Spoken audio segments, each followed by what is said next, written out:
Comentábamos que íbamos a seguir hablando de este tema con la participación de ustedes. Gracias por todos los mensajes que nos envían, porque justamente el tema del transporte público, de cómo se puede o no se puede mantener la distancia física en el metro, en la micro, en los paraderos, es la situación que ha estado monitoreando Cristian Borkowski y es la situación que ustedes nos han contado. Nosotros mismos, por supuesto, también lo vemos, lo vivimos. Y justamente queremos hablar de esto, queremos hablar de cuán efectivas están haciendo las cuarentenas justamente para evitar que la gente se mueva. De esto y mucho más con quien es director del Instituto de Sistemas Complejos de Ingeniería, el ISCI, y académico de la Universidad de Chile, Leonardo Vaso. Leonardo, ¿cómo está? Buenos días. Hola, buenos días, Loreto, Álvaro. Hola, buenos días, Leonardo. A ti para encontrar algunas respuestas se ha hecho muy común. Bueno, hoy día se cumple un año desde el estado de excepción a todo esto, 18 de marzo.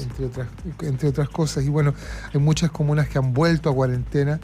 Hemos insistido en lo pesado que se hace, pero también me imagino que hay mayor adherencia cuando uno también confía en que las medidas que se adoptan van a funcionar.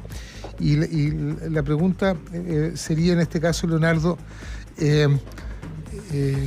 ¿qué medidas se adoptan en esta fase de la pandemia, a tu juicio, que serían más eficaces, por ejemplo, para evitar aglomeraciones en la locomoción pública?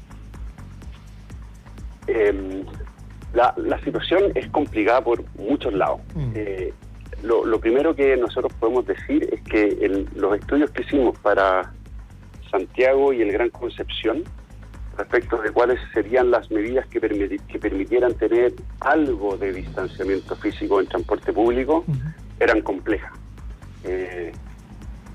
La mayoría pasaba por inyectar una cantidad inalcanzable de flota, de buses que no están hoy día en Chile, a un costo excepcional. Estamos hablando del doble del subsidio que recibe el sistema. Y las otras alternativas tienen que ver con mantener un flujo mucho menor, cosa que es bastante evidente, pero no es lo que estamos observando. Y la única alternativa que va quedando, que podría conseguir algo de distanciamiento en horas punta, tiene que ver con diferir los ingresos de las horas de ingreso al trabajo. Nosotros estimamos en un estudio que hicimos que eso permitía dar un poco de aire, pero es un trabajo que requiere mucha dirección central para que ocurra. O sea, se trataría de organizar separadamente ciertas industrias para que más tarde o más temprano requiere. Entonces no estamos observando eso. No observamos ingresos diferidos. El teletrabajo ha venido disminuyendo fuertemente. Tanto el voluntario como las cuarentenas no se están cumpliendo. Eso lo sabemos desde el año pasado. Todas las segundas, terceras y cuartas cuarentenas tuvieron un impacto mucho menor, mucho más acotado en el tiempo. Entonces el espacio de medidas terminan quedando en el autocuidado, en el lavado de manos, el uso correcto de la mascarilla. Claro, al final de cuentas todo se reduce, o sea, claro, todo queda reducido ahí. La confianza es en lo que uno puede hacer, lo que cada cual puede hacer, ¿no? Eso es.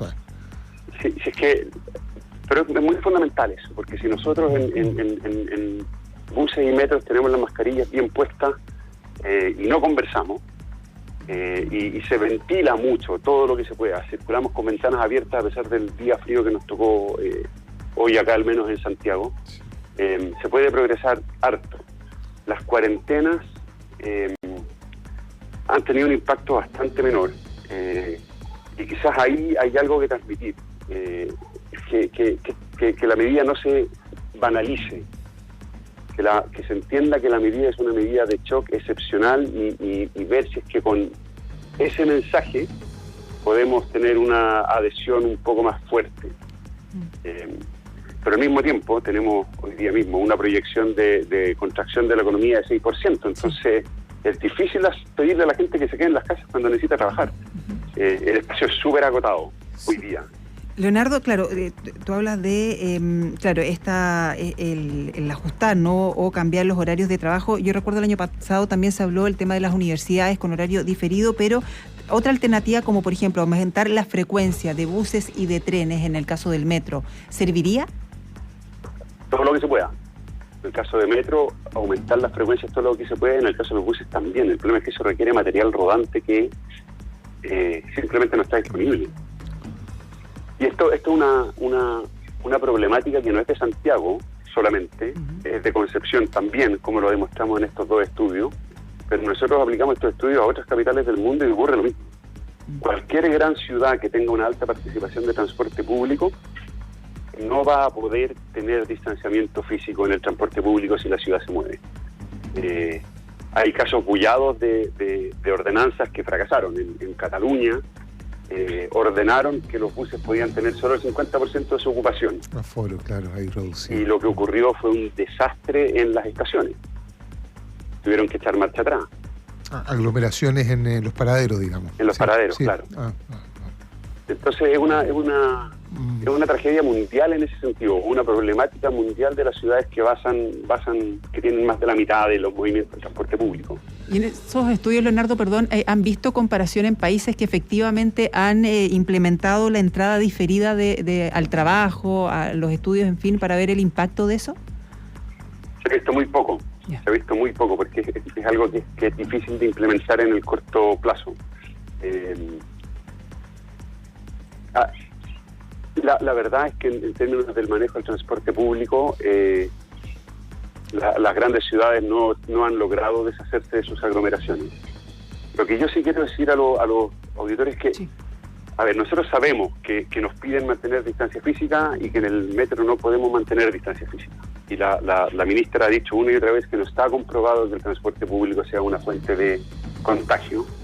Y lo que dice la ministra es cierto, no existe ningún estudio que pueda decir fehacientemente el transporte público es una causa o no lo es. Esa es la verdad. Es un hecho la causa, que para movernos vamos a andar hacinados en transporte público, por lo tanto hay que tener cuidado. Porque yo lamento no tener muchas mejores noticias que lo que propusimos respecto a ingreso diferido, de lo que no ha pasado mucho, por cierto. Me acuerdo cuando lo conversamos la primera vez, sí. Claro. Sí. El único otro mensaje que yo creo que es relevante y que uno no lo ve menos ahora, y se notan los datos, es quédese en la casa si puede.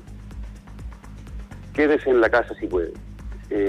Yo no sé cuánto trabajo presencial está ocurriendo porque lo ordena alguien, algún jefe, tanto en el sector público como en el sector privado, que podría ocurrir en casa. Leonardo, y en ese sentido justamente ustedes hacen toda esta medición, ¿no?, de la movilidad en cuarentena, y tú has dicho que el impacto está siendo menor y que el llamado a que no se banalice. En los estudios que ustedes hacen, si nos puedes explicar bien gráficamente, didácticamente, cómo se considera o cómo afectaba la movilidad una cuarentena al inicio de la pandemia, las primeras, y cuál es el impacto que está teniendo ahora, después de un año. Claro, uno puede ver esto. Tenemos un visor, yo invito a los auditores a verlo, está en covidanalytics.easy.cl, movilidad, y pueden ver cada comuna desde marzo del año pasado hasta ahora.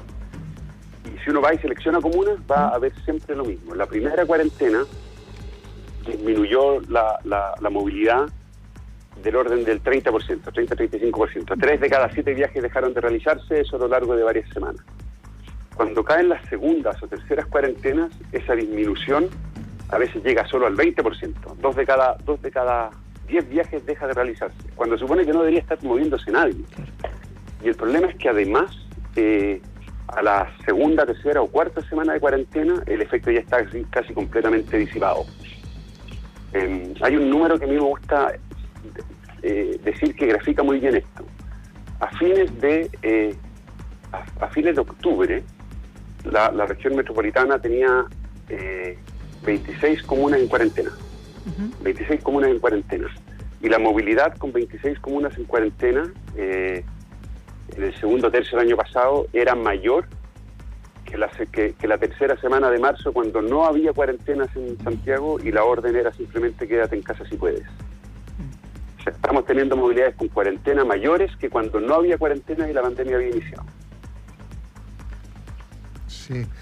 Ingresé a la página que es muy interesante, es COVID Analytics, ese Analytics, la primera es con Y, Easy, es ISCI, ¿no?